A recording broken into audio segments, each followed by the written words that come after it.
Hi everybody, Mother Jamie here with your message for the fourth Sunday of Easter, which is always Good Shepherd Sunday. There's just a couple of problems with Good Shepherd Sunday this year. One of them is that the gospel reading from John's Gospel, chapter 10, the first 10 verses, is actually Jesus not saying he's the good shepherd, but rather that he is the gate or the door through which the shepherd passes, as well as the sheep. And the second issue with Good Shepherd Sunday this year is that Jesus's words follow directly from chapter 9, which is the end of the story of Jesus healing the man born blind. There was a man born blind, and the disciples said, "Who sinned, this man or his parents?" And Jesus says, "Neither one. And while I'm here on the light of the world," and he spits in the mud and he puts it on his eyes and he's healed. And then the neighbors are like, "Well, this must not be the same guy." So then the Pharisees question him, and he explains how he was healed. And the Pharisees are not happy about this because Jesus was healing on the Sabbath, and this is just upsetting the status quo terribly. And so they quiz the man's parents, who don't want to be involved because the Pharisees have already determined that if you follow Jesus, you're going to be kicked out of the synagogue. So they're like, "He's of age, you have to ask him." So they bring him in and ask him again, and he says the same thing. And they're like, "Well, who are you teaching us, the Pharisees? You think you who are blind are going to teach us?" And then Jesus says, "You see, and those who see become blind." And then he goes right into this, chapter 10, about the gate and the sheep. So we have to look at the big picture here. And there's actually a lot of very useful stuff, because think about the role that religion plays, because the behavior of the Pharisees here is really the behavior of all of us. When something happens that is confusing or upsetting or causes anxiety, we want to know why it happened, and we want to know who to blame. And so that gives us, we like that, we want explanations, we want to know who to blame, because in a time of uncertainty, in a time of anxiety, it gives us a modicum of control. It makes us feel like we have a grip on what is going on. That is the case today. That was the case in the ancient world. Now, it is very upsetting when a baby is born and disabled, especially in the ancient world, when they don't have the medical technology and adaptive resources we have. So it was assumed that if someone was born with a disability, it was because of sin. It was the fault of the parents, or there was some blame to be laid at the feet of the person themselves or their parent. And that gave everybody that kind of satisfied sense of needing to know why. And so the role of religion can so easily become, in the ancient world as well as today, it can so easily become the keeper of those explanations and the sin management mechanism that gives you the rules so that if you follow the rules, then you should be okay. It kind of perpetuates a delusion of control and order, which is what we crave, especially when things don't make sense to us. We want to know, we want that sense of order and control, which is why whenever any disaster happens, there's some religious nut job out there who is saying, well, it's because of X, Y, and Z, that this natural disaster is God's punishing gay people or whatever the latest sinful group of du jour is. And so there is that part of us that wants that easy explanation. But let me tell you something, and I say this as a priest of the church.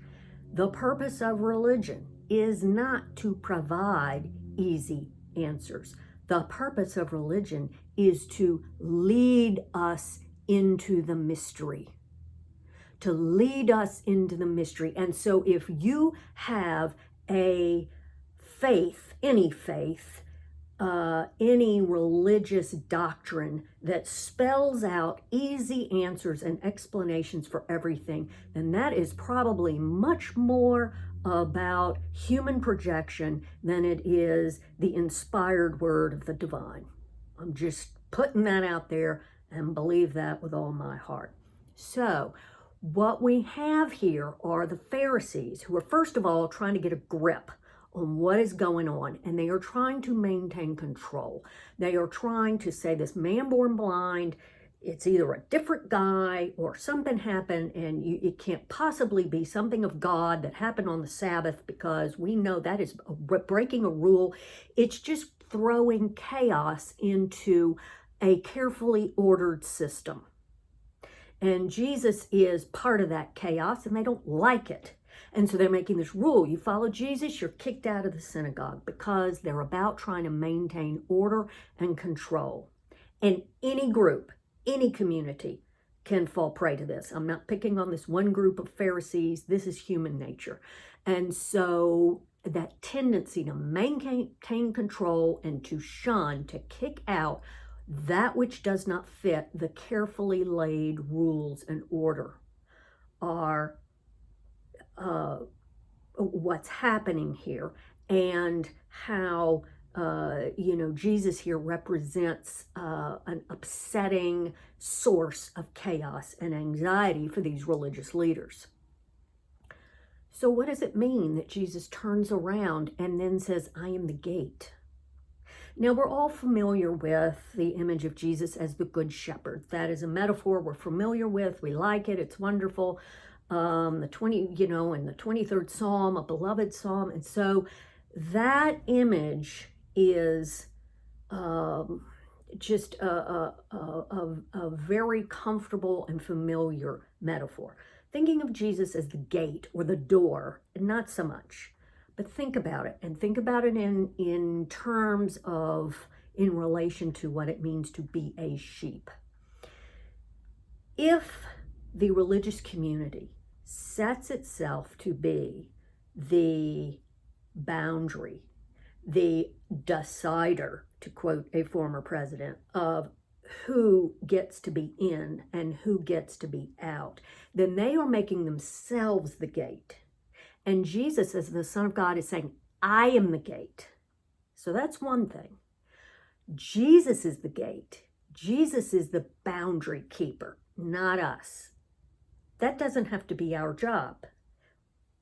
We should find that to be a big relief. It's not up to us to decide who is in the sheepfold and who's not.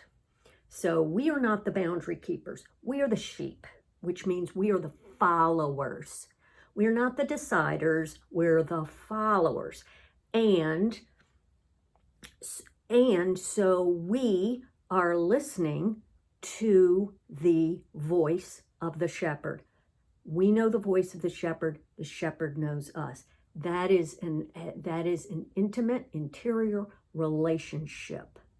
And so this man born blind says, who is this that I may believe? And remember, in John's gospel, believe means be in relationship with. It doesn't mean agree to theological doctrines.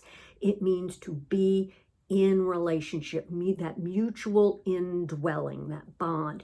And so that bond, we know the voice knows us, we follow. That is an intimate relationship, discipleship of being a sheep following a shepherd through the gate. We don't control the gate. The gate is not our concern. we go through the gate. Now, here's another part of this metaphor that's extremely important, especially in these times. We are led to the pasture.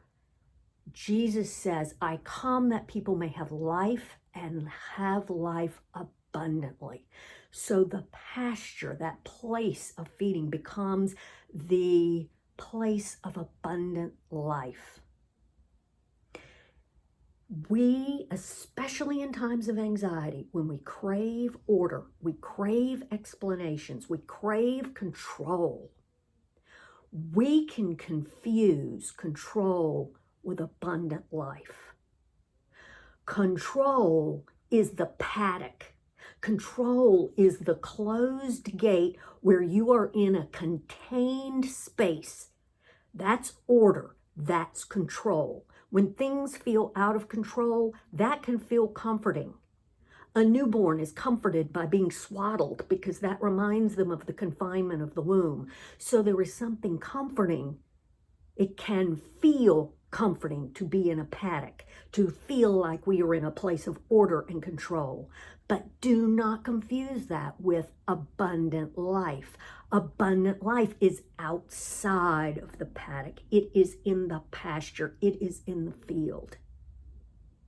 Now that can seem big and scary unless we are firmly rooted in following the voice of the shepherd. I know my own and my own know me. If you are secure that you are following the voice of the shepherd, then you will be safe. You will have that sense of safety. And you will know that ultimate safety does not come from the barrier of the paddock, but from the shepherd. And so we have to be very, very careful what voices we are tuning ourselves into, because it is so easy to think that our sense of well-being, our sense of trust, our sense of faith is going to come from some external barrier of order and control and explanation. But spiritually, emotionally, psychologically, that is not the case. It is going to come from being in tune with the voice of love. As the hymn saying, the King of love my shepherd is. His mercy faileth never. I nothing lack while I am his, and he is mine forever. That is where we have to be tuned. That will give us everything we need.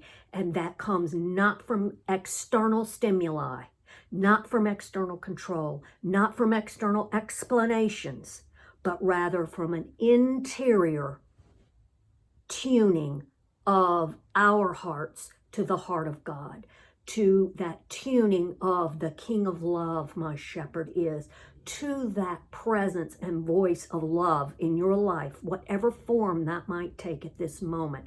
That is the King of love, your shepherd. And so tuning out the noise, tuning out the fear, tuning out the anger mongering and the whatever, and keeping focused on that voice of love will make all the difference between being a sheep that understands and experiences true abundant life out in the pasture, and those who mistake the paddock for abundant life. The paddock is not abundant life. It is a container meant for certain purposes, but it is not ultimately abundant life. And finally, I leave you with this thought. I used to think that heaven was about getting all of our questions answered. But now I believe that heaven is reaching that place of love where the questions cease to matter. We no longer feel a need to ask those questions because we know that all that really matters is the bonds of love that unite us one to another and all of us to God and God's creation. Bye-bye now.